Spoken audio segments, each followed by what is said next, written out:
beaucoup aux équipes. Alphonse, peut-être quelques mots pour commencer sur vous, sur ce que fait EPAM avant de rentrer dans le vif du sujet et suivre l'évolution de l'appropriation de l'IA. Absolument. EPAM, c'est une boîte globale de services. On fait une mission assez simple, c'est améliorer la compétitivité de nos clients. Et pour ça, un des axes principaux, c'est l'offre qu'on a sur la partie analyse des données et sur l'intelligence artificielle. Parce qu'on croit évidemment et on fait beaucoup d'investissements pour s'assurer qu'on est capable d'accompagner au passage cette transformation vitale des entreprises. Et moi-même, Alphonse Marc, j'ai l'opportunité et le plaisir de diriger EPAM en France. Alors, quelles sont les grandes étapes, les grandes évolutions concernant l'intérêt qu'on porte aujourd'hui à l'IA? L'IA a été toujours présente. Ça fait des années déjà que je gère nos vies. Définit qu'est-ce que je vais acheter comme vêtements, qu'est-ce que je vais écouter comme musique, les films que je vais regarder, ou dans des processus industriels, comment il faut changer cette petite pièce dans une chaîne de valeur. On a vu l'exemple de la SNCF il y a quelques secondes. Par contre, avec l'IA générative, on voit que ça fait un boom. C'est beaucoup plus présent, beaucoup plus évident, c'est moins transparente. Et tout le monde s'est mis en ordre de la bataille. Il y a une course contre la montre, que ce soit des éditeurs de logiciels, que ce soit des intégrateurs de systèmes, que ce soit chacun des compagnies pour comprendre qu'est-ce qu'on peut faire avec. Et comme ça, on a beaucoup d'expérimentation. On a commencé à comprendre qu'est-ce que c'est, comment je peux l'appliquer, aussi quels sont les risques, et aussi comment je dois m'organiser à niveau d'entreprise. Est-ce que je crée un secteur d'innovation par rapport à l'AI? Est-ce que je l'intègre par rapport à mes processus derrière? Est-ce que je crée une usine digitale qui est spécialisée par rapport à? Et donc, petit à petit, on a vu qu'on a fait beaucoup de proof of concept, beaucoup d'expérimentation. Et petit à petit, on passe plus de la partie gadget, hein, c'est cool, c'est joli, à quelque chose qui est beaucoup plus basique, de dire quelle est la valeur de l'entreprise, quel est le business case, d'où viennent les données, quels sont les points d'intégration, comment gérer l'adoption, etc., etc. Donc maintenant, on voit qu'on a déjà passé à cet acte de plus d'industrialisation par rapport à il y a 6 mois ou à 1 an. On n'est plus forcément dans une phase uniquement exploratoire. Là, on va chercher dans le détail les cas d'usage, les enjeux. On l'a vu également avec David tout à l'heure sur quels enjeux effectivement de protection de données, etc. Alors, comment l'IA générative transforme aujourd'hui les entreprises? Bon, évidemment, sans impact. On a beaucoup de cas aujourd'hui qui ont été exposés. Mais tous ces cas-là, ils vont continuer à évoluer.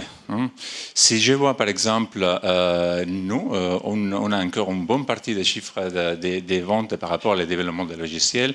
On étudie comment améliorer les cycles de développement des logiciels SDLC. Et on voit qu'il y a beaucoup de personnes, des analystes, des product owners, des développeurs, de qualité d'opération. Et l'IA générative donne support à certaines de ces personnes, mais pas d'une façon consistante. Donc aujourd'hui, on a des gains de productivité. Par exemple, le développement, on a beaucoup de plateformes qui vont aider à développer, mais qui vont donner des améliorations de 30%. Mais les 30% d'un tiers, ça fait 9%, 10%. Donc encore, on est un peu loin. Et ce qu'on est en train de travailler, c'est précisément pour donner des résultats de bout à bout avec l'apparition des agents d'AI, l'apparition de la transversabilité, et pas seulement d'avoir des modèles de copilot de la personne, mais de la capacité des équipes et des processus end-to-end, des processus entiers. C'est ce qu'on voit là, du coup, Alphonse, ces différentes waves, ces différentes vagues, finalement, où c'est structuré, vague 1, vague 2. Effectivement, on a une conviction. Et je pense que c'est inévitable de voir cette évolution de l'IA qui prend de plus en plus d'espace. Aujourd'hui, l'IA générative, on est la première phase, c'est les modèles Copilot, tout le monde les utilise. En tout cas, une bonne partie des présents ici les utilise. Comme j'ai parlé, il y a une séance par rapport à la SDLC, le développement des logiciels en équipe. On a une étape suivante, la vague numéro 2, si vous voulez, où on est capable déjà de gérer des agents qui vont aider les personnes, mais pas d'une façon individuelle, mais d'une façon collective. D'accord ? Et c'est extrêmement facile C'est un peu antinomique, une personne collective. Mais ça se voit qu'évidemment, ça va continuer à évoluer, les modèles vont s'améliorer. Donc, il y aura un passage qu'on est déjà en train d'expérimenter. Avant, on parlait les digital natives. Maintenant, on va parler des entreprises AI natives, hein, qui vont être d'abord les AI et les personnes qui vont contrôler, programmer, définir, vérifier, mais déjà sur les tâches de l'entreprise vont être gérées par rapport à l'AI.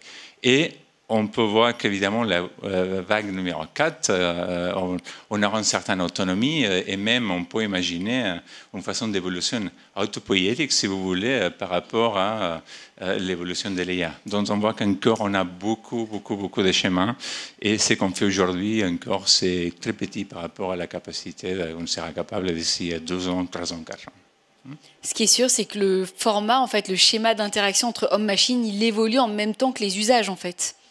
Évidemment, je pense que c'est encore inévitable. On va voir une certaine évolution et ce qu'on voit aujourd'hui, les exemples qu'on a aujourd'hui, sont assez encore limités. Hein. On voit que les gains de production sont assez limités. Oui, je peux interagir sur une database de façon assez simple. Je peux faire une analyse de la réunion que j'ai eue la semaine dernière.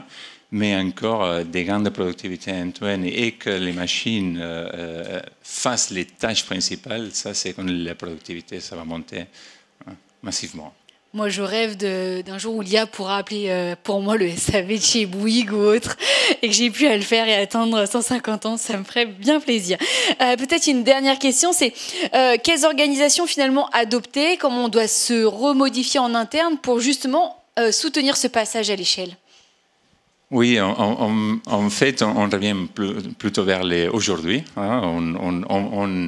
On vise demain de beaucoup d'évolution, mais aujourd'hui, si on a déjà fait des passages à l'industrialisation et d'avoir de bons retours d'investissement, il faut avoir des équipes multidisciplinaires et on recommande de POT, hein, c'est de Product Oriented Delivery, donc c'est avec des connaissances verticales.